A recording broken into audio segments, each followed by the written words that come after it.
My name is Rachel Womack. I am a 4th grade teacher, and today I'm going to be reading The Secret of the Peaceful Warrior.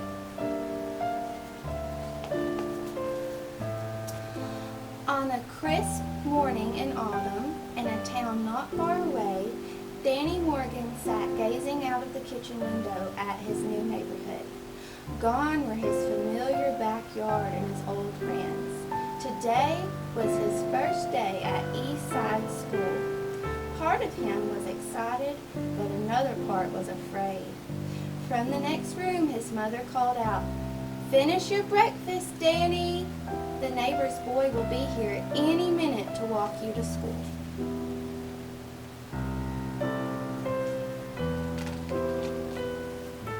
The doorbell rang. As Danny dumped the remains of his oatmeal in the sink, his mother handed him a new lunchbox. The doorbell rang again. "Well," she said, smiling, "are you going to open the door?" In the doorway, Danny saw a girl about his age. "My name is Joy," she said. Turning towards his mother, Danny whispered, "Ma, you said it was going to be a boy." "I thought they said Joe," she whispered back. Louder, she added, "Have a good time, honey. See you after school," and gave him a big kiss.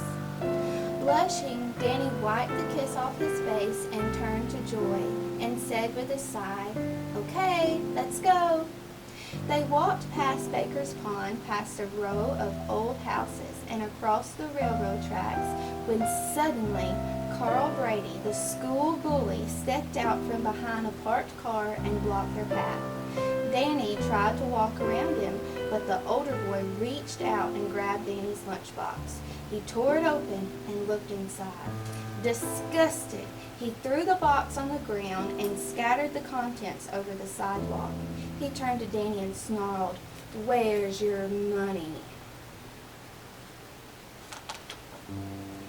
Danny reached into his pocket and slowly took out a $5 bill, his spending money for the whole week. The older boy held out his hand. As Danny pulled the crinkled bill out of his pocket, they were startled by a voice behind him. "Don't give it to him, Danny!" They turned to see Joy with her hands on her hips. "I have the money," she said to the bully, "and it's yours if you can catch me, but you're so slow you can't even catch a cold." Both boys gaped at her, hardly believing her nerve. "What?" Danny whispered. "What?" Carl bellowed. His face grew red. He clenched his fist, and then he lunged at Joy.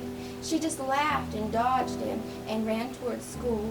Carl took off after her, but she was too fast for him. Danny found his way to school, and as he looked for his class, he peered into the other rooms to see if Joy was all right. He found her classroom. She smiled and waved to him, and he waved back, and then turned down the hall and saw the bully staring at him. Danny quickly ducked into the safety of his classroom.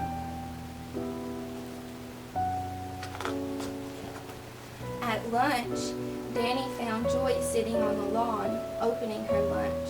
"Thanks for what you did," he said. "That's okay," she answered, holding out half of her sandwich. "I guess you're hungry. You want some?" He nodded and took the sandwich from her.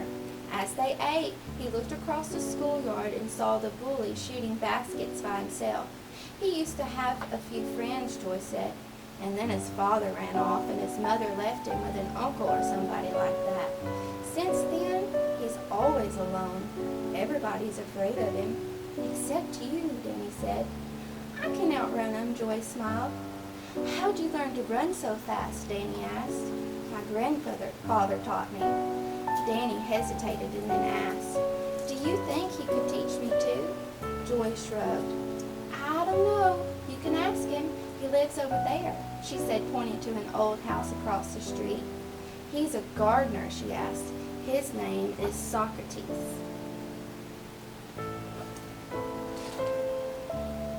That night, as Danny drifted off to sleep, he found himself in a dark cave. Something was chasing him. Frightened, he tried to run, but he could hardly move. It was like running through thick molasses. He could see an opening in the cave. filled with sunlight, but the exit was blocked by a huge, dark shape. Danny felt someone else nearby.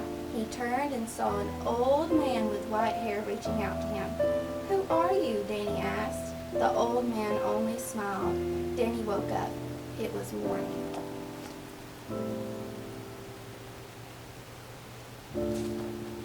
The next day at school, Danny managed to avoid the bully during lunch, but after school, Carl spotted Danny and started toward him.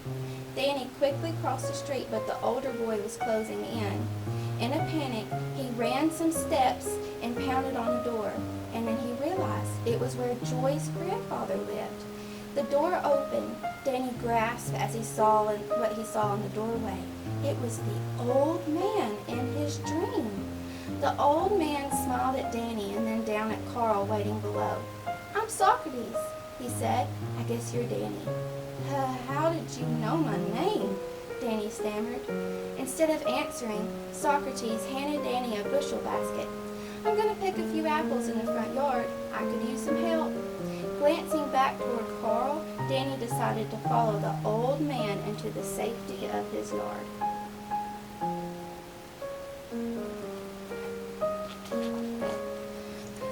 Socrates climbed a ladder and started to pick the red apples, tossing them one by one to Danny, who put them in the basket. Mr. Socrates?" "Not Mr.," the old man interrupted. "Just Socrates, and you can call me Sock." Danny nodded. "Well, Sock, could you teach me to run as fast as Joy?" Socrates paused, then bit into one of his crunchy apples, and then tossed another to Danny. "You know, this tree is about your age. I've taken care of it for 9 years, helped it grow into a strong, healthy apple tree. But I can't change it into an orange tree. I don't understand." "I didn't change Joy into a fast runner. She already had the ability inside of her. I just helped her bring it out. You have other gifts." "But I have to learn to run. That boy's after me. You saw him." "Yes, I understand. But if you run from a problem, even if you get away for a while, it keeps chasing you," Socrates said as he sat on the ladder and tossed more apples to Danny. "The best way to escape from a problem, my young friend, is to solve it." "But how can I solve it?" "When you are no longer afraid of him, he'll stop." "But I am afraid." Socrates climbed down the ladder and said, "The secret of courage is to act brave even when you're not feeling very brave." "How can I do that?" Danny asked, looking down at the ground. Socrates climbed down the ladder. "Have you ever pretended to be someone else?" Danny thought for a moment. "I was a wizard once in a school play." Socrates placed his hand on Danny's shoulder and looked into his eyes. "If you can be a wizard, you can be a warrior." "But I don't know how to be a warrior." "You didn't know how to tie your shoes once either." "Tell you what," Sock said, pointing to a spot on the lawn. "You can show me how to do a forward handspring, and I'll show you how to be a warrior." "I've never done a handspring." "That's what I thought," Sock replied, "but try it anyway." Doubtful, Danny lifted his arms and threw himself forward onto his hands, kicked wildly around, and fell down. "I told you I didn't know how," he grumbled. "Again," Socrates said, grinning, "but this time keep your arms straight and your head back." Danny tried and fell again, but he kept trying, and each time he got a little closer. Suddenly, to his surprise, Danny found himself standing up, balanced on his feet. "I did it!" he yelled. "Yes, that's exactly how you learn courage, or anything else. It may not be easy at first, but keep practicing and you'll get it." After that, Danny visited Socrates every day, careful to avoid Carl on the way. One day, while helping Sock in his garden, Danny asked, "How can I ever fight him? He's bigger than I am and stronger." Socrates paused and then went into the garage and pulled out an old wagon. "I have to deliver a plant to someone on a scenic hill. Think you could pull this wagon all the way up to the top?" "Sure can." But he didn't know that Socrates was going to be in the wagon. As Danny struggled up the grade, breathing hard, he asked, "Can we stop for a minute? This is really hard." Sometimes life is an uphill struggle, just like this hill, Socrates observed. Other times it feels easy, like coasting downhill. I wish it was all downhill, Danny said. Coasting down is easier, Sock replied. But which makes you stronger? Danny smiled. I understand, he said, wiping his brow. They delivered the plant and sat in a wagon, poised at the top of the hill, when Socrates added, another thing about life, Danny, if you don't make the climb up, you never get to enjoy the ride down. Then Sock pushed off, and down they flew. Every day after that, Danny pulled Socrates up the hill as they made deliveries. Danny's muscles ached in places he didn't even know he had muscles, but he was feeling stronger than ever before. A few days later, as Danny struggled to pull Socrates up, a woman in her front yard scowled at Sock and said, "You ought to be ashamed of yourself, you lazy old man." Danny laughed so hard he almost let go of the wagon. In Sock's garden the next day, Danny flexed a new muscle and slammed his fist into his palm. "Just let that curl try to push me around. He'll be sorry." Socrates stopped when he learned this and frowned. He turned to Danny and challenged, "I'll give you $5 if you can push me off balance." "Really?" Danny asked. "Really," Sock answered. "Okay then, you asked for it." He lunged at Socrates, and a moment later, Danny found himself flat on the back on his lawn. "How did you do that?" he asked. Socrates looked at him a long time before answering. "You'll understand when you can do it for yourself." Sock stood in front of Danny. "Go ahead now, push me again." Danny lunged again, but at the last second, Sock stepped out of the way and took Danny's arm with a gentle pull and threw him to the grass. Socrates reached down to help Danny. "You are getting strong, but there's always going to be someone stronger. I once told you that running isn't the answer. Well, neither is fighting. If you hurt someone, it only makes you the bully. The true warrior is a peaceful warrior." "But what if someone attacks me first? No one has the right to hurt you, Danny. You have the right to defend yourself." "But how can I defend myself without hurting someone?" Socrates pointed to a small tree bending in the wind. "That tree knows the warrior's secret.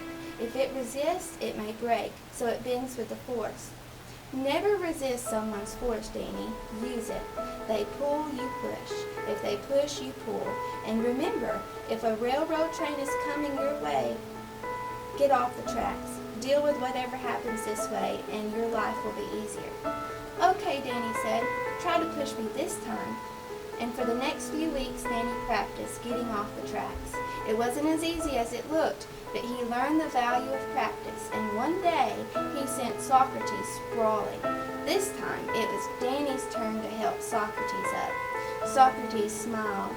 "Danny, I think you've got it." Danny hugged Sock and ran home like the wind. The next day, as Danny and Joy was walking home from school, he saw Carl waiting ahead in the shadow of a tree. Danny stopped for a moment and took a deep breath. Looking straight ahead, he continued on his way. Carl stepped in front of Danny. "You're not going to hide behind a girl this time." Danny's heart was pounding, but he kept walking. "Don't run. Don't fight." Carl hesitated, puzzled by Danny's confidence, and then he yelled, "Stop right there," and reached out to seize Danny's arm. Just as Carl grabbed him, Danny stepped out of the way and gave a small tug on the older boy's sleeve. Off balance, Carl stumbled forward and fell. Furious, he jumped and lunged again. Once more, Danny evaded him and Carl fell again. This time, he didn't get up. He just sat there staring at the ground. In that moment, Danny knew that Carl would never bother him again. Then he realized something even more important. Carl had never really been his enemy. Fear had been his opponent all the time. He faced the fear and conquered it. His battle was over. Danny turned back and walked to the older boy and offered him a hand. Carl turned away ashamed, and he got up and walked away, sad and defeated. The next day at lunchtime, it was very hot. Danny was standing in line to buy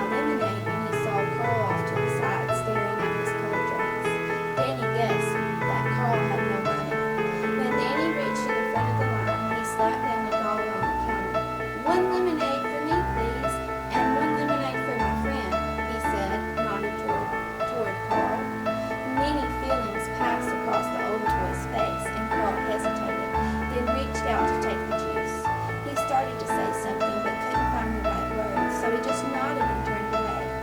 For the first time, Danny understood how lonely he must have been.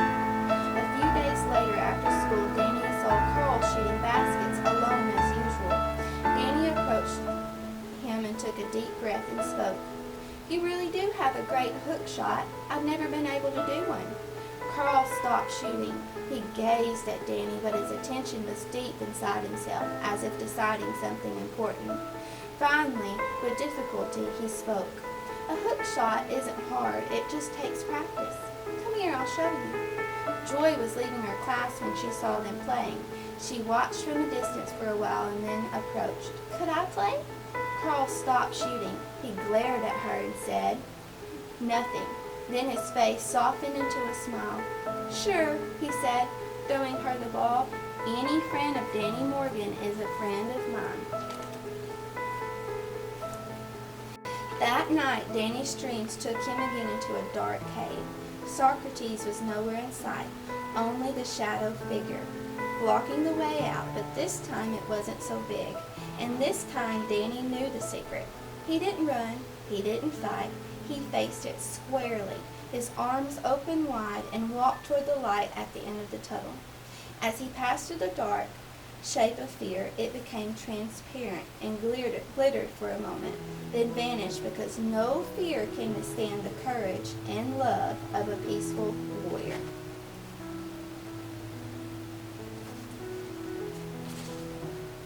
Danny Morgan woke up smiling. He watched his curtains billow in the fresh morning breeze. Outside, a sparrow flew up into the sky, and there, shining through his window, was the light of a new day. The end. So throughout life, you're going to have many battles, but your activity for this book is to think about, even though you may be having a hard time, what is one way that you can show kindness to another person? So that's your activity. Find one way to show kindness to another person. Thank you.